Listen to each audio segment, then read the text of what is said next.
Sejarah terkadang menulis takdirnya dengan tinta yang paling tak terduga. Di jantung Mekah, sebelum fajar Islam menyingsing, berdirilah sesosok pria yang namanya saja cukup untuk menebar gentar. Umar bin Khattab, sang singa Quraisy. Wataknya sekeras batu padang pasir, ketegasannya tak kenal kompromi.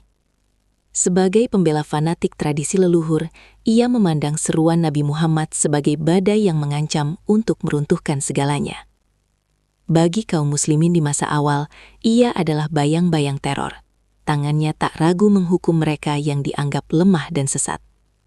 Kebenciannya memuncak hingga suatu hari ia menghunus pedang dengan satu tujuan, membungkam suara dakwah itu untuk selamanya. Dengan amarah yang membara, langkahnya mantap menuju kediaman Rasulullah. Namun, takdir memiliki skenarionya sendiri.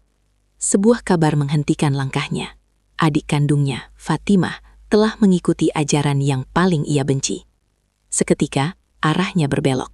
Ia menyerbu rumah adiknya, mendapati lantunan ayat suci yang hening seketika. Di tangan Fatimah, gemetar selembar perkamen berisi firman Tuhan. Sebuah tamparan mendarat, menorehkan luka dan darah. Namun, pemandangan itu, alih-alih memuaskan amarahnya, justru menjadi titik balik. Dinding keangkuhan di hatinya retak. Rasa sesal yang dalam menggantikan kobaran api di dadanya. "Berikan aku tulisan itu," pintanya dengan suara yang tak lagi sama. Setelah menyucikan diri, jemarinya menyentuh ayat-ayat dari surah Toha. Kata-kata itu meresap, bukan sekadar sebagai bacaan, melainkan sebagai cahaya yang menembus relung jiwa tergelap, menenangkan badai yang bergejolak di dalam dirinya. Di puncak amarahnya, ia justru menemukan hidayah. Ia bergegas menuju Dar Al-Arqam, bukan lagi sebagai Umar sang penghancur, tapi sebagai Umar sang pencari kebenaran. Di hadapan Nabi dan para sahabat yang dicekam ketakutan, ia mengikrarkan syahadat. Gema takbir membahana, memecah keheningan dan ketakutan yang selama ini menyelimuti Mekah. Keislaman Umar bukanlah akhir dari sebuah kisah, melainkan awal dari sebuah legenda. Gelar Al-Faruq, sang pembeda, tersemat padanya. Ketegasan yang dahulu ia gunakan untuk membela kebatilan, kini menjadi pedang yang memisahkan hak dan yang batil.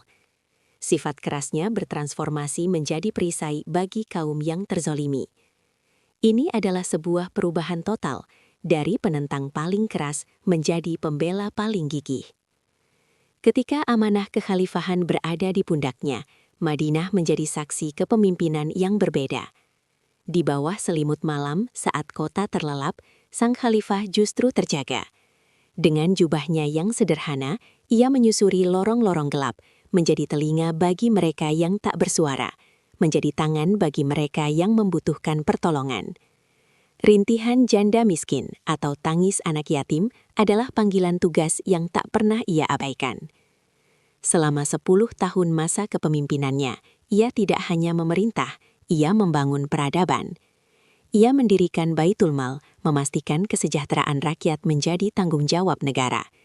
Ia memprakarsai sistem kalender Hijriyah, memberikan identitas waktu bagi umat. Di bawah kepemimpinannya, negara Islam tumbuh kokoh di atas fondasi keadilan sosial, bukan semata-mata karena luasnya penaklukan. Ia membuktikan bahwa kepemimpinan sejati diukur dari kemampuannya melayani, bukan untuk dilayani. Warisan Umar adalah sebuah standar abadi tentang kekuasaan yang menuntut kezuhudan, tentang kekuatan yang diiringi kepedulian. Prinsip keadilan dan akuntabilitas yang ia tanamkan menjadi pengingat bahwa seorang pemimpin adalah pelayan bagi rakyatnya. Namun, keadilan dan ketegasannya akan segera diuji di panggung dunia yang jauh lebih besar, saat panji-panji Islam mulai berkibar dari Persia hingga Mesir.